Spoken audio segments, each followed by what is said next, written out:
पश्चिम बंगाल में एसआईआर जो चल रहा है उसकी जो प्रक्रिया है उसके दौरान जो मालदा में न्यायिक अधिकारी जो सुप्रीम कोर्ट ने तैनात किए हैं एसआईआर की प्रक्रिया पूरी कराने के लिए, उनको जो बंधक बनाया गया उसको लेकर सुप्रीम कोर्ट काफी सख्त रहा और सुप्रीम कोर्ट में चीफ जस्टिस सूर्यकांत, जस्टिस जोय माल्या बागची और जस्टिस विपुल एम पंचोली की बेंच ने जो है वो पश्चिम बंगाल के चीफ सेक्रेटरी और डीजीपी को आड़े हाथ लिया। खासतौर पर पश्चिम बंगाल के जो चीफ सेक्रेटरी हैं उनको खरी खरी सुनाई, नसीहत भी दी। हालांकि बाद में सुप्रीम कोर्ट ने कहा कि वो अफसरों पर कोई कार्रवाई नहीं करना चाहता, लेकिन अफसरों को चाहिए कि वो जो एसआईआर की जो प्रक्रिया चल रही है तो उसमें कलकत्ता हाईकोर्ट का सहयोग करें। तो यहाँ पर सुप्रीम कोर्ट ने पिछली सुनवाई में सोमोटो लिया था, जिस तरीके से 7 जूनियर अफसर जिसमें से 3 महिलाएं हैं उनको बंधक बना लिया था। कई घंटे तक ये हंगामा वहां होता रहा। चीफ जस्टिस सूर्यकांत ने यह भी कहा था कि 2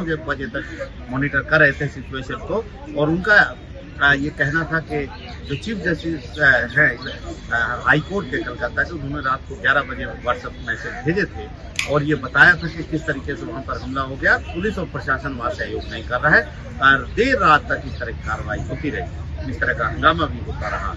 उसको लेकर उन्होंने चीफ सेक्रेटरी, डीजीपी, मालदा जिले के कलेक्टर और एसपी को तलब किया था। वर्चुअली वो अपीयर हुए थे और बड़ी दिलचस्प रोचक सुनवाई इस तरीके की देखने को नहीं मिलती जब एक अफसर को डायरेक्ट सुप्रीम कोर्ट के बड़े जज वो ग्रिल करें, उसको घेर कर रखें, कड़ी पर फटकार लगाएं और सवाल जवाब करें। तो यहाँ पर कोर्ट रूम में जब ये मामले की शुरुआत हुई तो चीफ सेक्रेटरी और डीजीपी एक साथ वर्चुअली पेश हुए थे और यहाँ पर जस्टिस बागची जो पश्चिम बंगाल से ही हैं और जो बेंच में भी हैं, सीजीआई सूर्यकांत के साथ उन्होंने भी आड़े हाथों चीफ सेक्रेटरी को लिया। जैसे सूर्यकांत ने सीधे तौर पर सवाल पूछा कि मिस्टर चीफ सेक्रेटरी, आपसे संपर्क करना बहुत मुश्किल काम है, यहाँ तक कि कलकत्ता हाई कोर्ट के चीफ जस्टिस भी आपसे संपर्क नहीं कर सकते। हालांकि चीफ सेक्रेटरी का कहना था कि 1 अप्रैल के 2 बजे से 4 बजे तक वो पहले दिल्ली मीटिंग में आए थे और 2 से 4 तक वो फ्लाइट में थे, इसलिए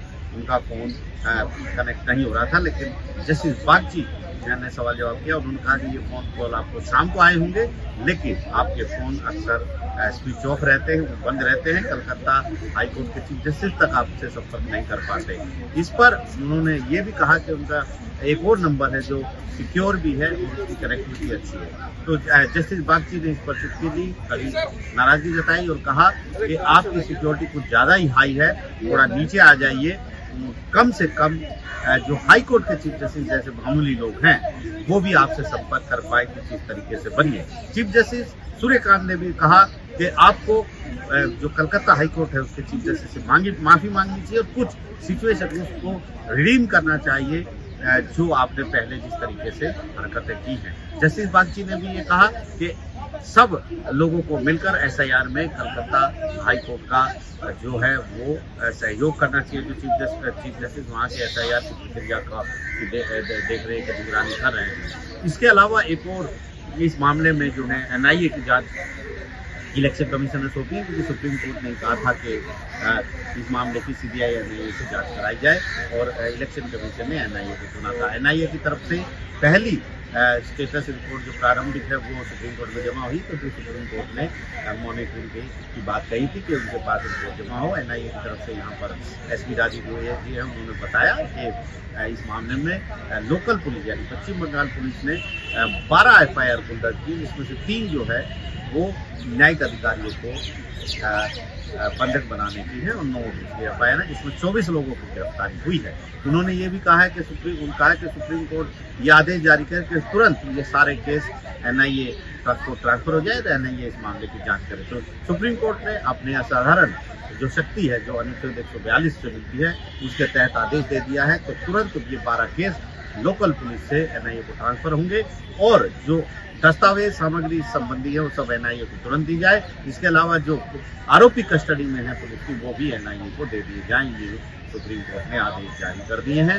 इसके अलावा बड़ी तीखी बहस यहाँ पर देखने को मिली जब इलेक्शन कमीशन ने कुछ वीडियो सुप्रीम कोर्ट को सौंपे कि किस तरीके से पश्चिम बंगाल के जो नेता हैं वो जो है ये कह रहे हैं कि सीआरपीएफ के लोग आ रहे हैं यूपी से और आप तैयार रहिए, आप पर हमला करने, आपको पिटाई करने आ रहे हैं, इस तरीके से वहाँ माहौल बनाया जा रहा है।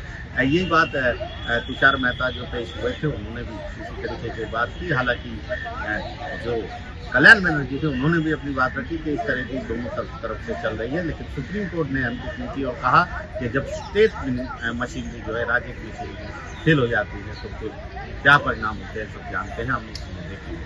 तो काफ़ी अहम ये हुई। अब 13 अप्रैल को एक बार फिर ये अगली सुनवाई होगी। सुप्रीम कोर्ट ने हालांकि बड़ी डांट और फटकार लगाई है पश्चिम बंगाल के अफसरों को, लेकिन फिलहाल उनको राहत भी दी है और कहा है कि उसके खिलाफ कोई कार्रवाई नहीं चलता।